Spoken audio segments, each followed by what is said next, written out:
Assalamualaikum warahmatullahi wabarakatuh. Salam sejahtera bagi kita semua. Kami dari kelompok 4, subkelompok 2, Latsar CPNS tahun 2026. Saya Raihan Nur Arfullah bersama rekan-rekan saya, Usnidar Arfa, Januar Wongguli, dan juga Rahmawati Nur Kamiden. Pada kesempatan kali ini, kami akan memvisualisasikan dan membedah rekam jejak seorang bapak bangsa, sosok yang integritasnya tidak lekang oleh waktu, dan rekam jejaknya adalah manifestasi sempurna dari nilai-nilai dasar ASN berakhlak. Tokoh yang kami pilih adalah sang proklamator Bapak Koperasi Indonesia, Muhammad Hatta. Lahir dengan nama Muhammad Attar pada 12 Agustus 1902 di Bukit Tinggi. Beliau tumbuh menjadi sosok yang sangat disiplin, religius, dan haus akan ilmu pengetahuan. Perjuangan beliau sudah dimulai sejak muda.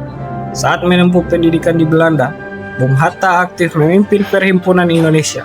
Beliau bahkan pernah ditangkap dan diadili di Pengadilan Den Haag pada tahun 1928, di mana beliau membacakan pidato pembelaan legendaris berjudul Indonesia Freeds atau Indonesia Merdeka. Bung Hatta bukan sekedar pendamping Bung Karno. Beliau adalah pemikir yang ulung, ekonom, dan diplomat yang mendedikasikan seluruh hidup dan kesederhanaannya untuk kesejahteraan rakyat. Dalam implementasi nilai berakhlak pada nilai pertama yaitu berorientasi pada pelayanan, Bung Hatta memahami bahwa kemerdekaan politik tidak ada artinya tanpa kemerdekaan ekonomi rakyat.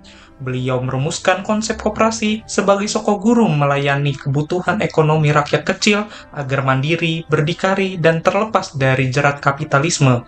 Nilai kedua, akuntabel. Integritas Bung Hatta sangat legendaris dan sangat amat tidak ada celah. Kisah paling masyhur adalah tentang sang sepatu beli.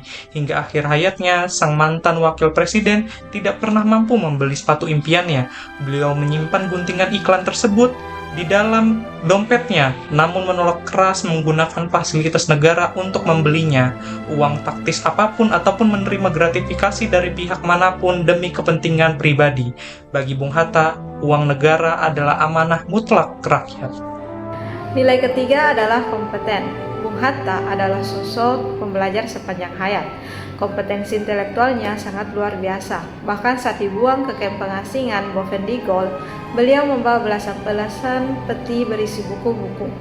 Kompetensinya di bidang hukum dan diplomasi membuat Indonesia berhasil mendesak Belanda dalam Konferensi Meja Bundan atau KMD pada tahun 1949 yang berujung pada pengakuan kedaulatan Republik Indonesia. Nilai keempat, harmonis. Di balik sosoknya yang taat beragama, Bung Hatta adalah tokoh yang sangat menjunjung tinggi toleransi dan persatuan Nusantara. Menjelang pengesahan Undang-Undang Dasar 1945, beliau menerima aspirasi dari perwakilan Indonesia Timur dan mengambil langkah berani untuk melobi penghapusan 7 kata dalam Piagam Jakarta. Keputusan harmonis ini menyelamatkan Indonesia dari perpecahan sejak hari pertama berdiri. Nilai kelima adalah loyal. Kesetiaan Bung Hatta kepada bangsa dan konstitusi jauh melampaui ambisi jabatan. Pada tahun 1956, saat beliau merasa sistem pemerintahan mulai menyimpang dari prinsip demokrasi konstitusional, beliau memilih mundur secara terhormat dari kursi wakil presiden.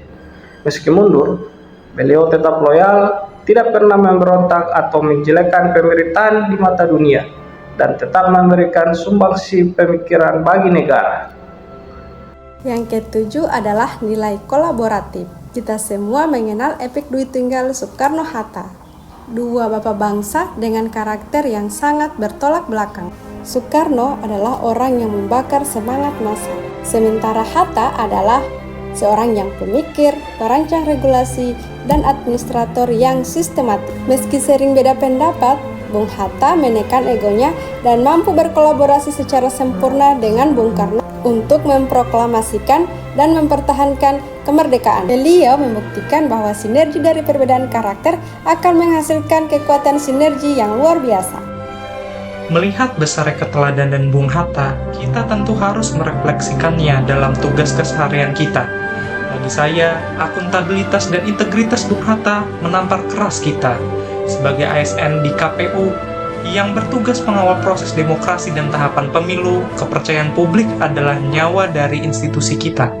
Kisah sepatu Beli mengajarkan saya komitmen absolut untuk menolak segala bentuk gratifikasi, menjaga kemurnian suara rakyat, dan memastikan setiap kebijakan, regulasi, dan anggaran pemilu dikelola setransparan mungkin tanpa adanya konflik kepentingan. Bagi saya, refleksi terbesar ada pada nilai kompeten dan harmonis dalam memfasilitasi partisipasi masyarakat yang sangat beragam latar belakang politiknya. Kita dituntut untuk selalu menjaga netralitas dan keharmonisan. Selain itu, dinamika hukum pemilu selalu berubah. Meneladani literasi Bung Hatta, saya berkomitmen untuk terus membaca, memahami produk hukum perundang-undangan terbaru, dan memastikan pelayanan kepada pemilih dan peserta pemilu didasarkan pada kompetensi teknis yang mumpuni. Saya mengambil pelajaran dari nilai loyal dan adaptif beliau. Penyelenggaraan pemilu saat ini dihadapkan pada era disrupsi informasi dan ancaman cyber. Sebagai ASN, kita dituntut beradaptasi dengan teknologi informasi seperti penggunaan sistem rekapitulasi digital sambil tetap loyal pada konstitusi. Kesetiaan Bung Hatta pada negara, bukan pada individu, adalah pengingat bahwa ASN harus tegak lurus pada aturan perundang-undangan apapun tekanan politik yang dihadapi di lapangan. Pesan saya berfokus pada kolaborasi tanpa ego ala Dwi Tunggal. Mengelola pemilu tidak mungkin dilakukan secara sendirian.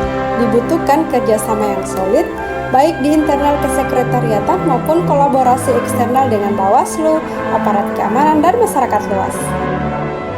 Saya berkomitmen untuk meruntuhkan ego sektoral di lingkungan kerja, membangun komunikasi yang efektif antar divisi, demi suksesnya penyelenggaraan pemilu yang langsung, umum, bebas, rahasia, jujur, dan adil. Bung Hatta pernah berkata, kurang cerdas dapat diperbaiki dengan belajar, kurang cakap dapat dihilangkan dengan pengalaman, namun tidak jujur itu sulit diperbaiki. Sebuah pesan abadi yang akan selalu menjadi fondasi moral kita. Mari kita jadikan nilai-nilai berakhlak bukan sekedar hafalan dan syarat kelulusan latsar, tapi sebagai napas budaya kerja dan identitas kita dalam melayani masyarakat. Demikian pemaparan role model dari kelompok kami. Sekian, terima kasih.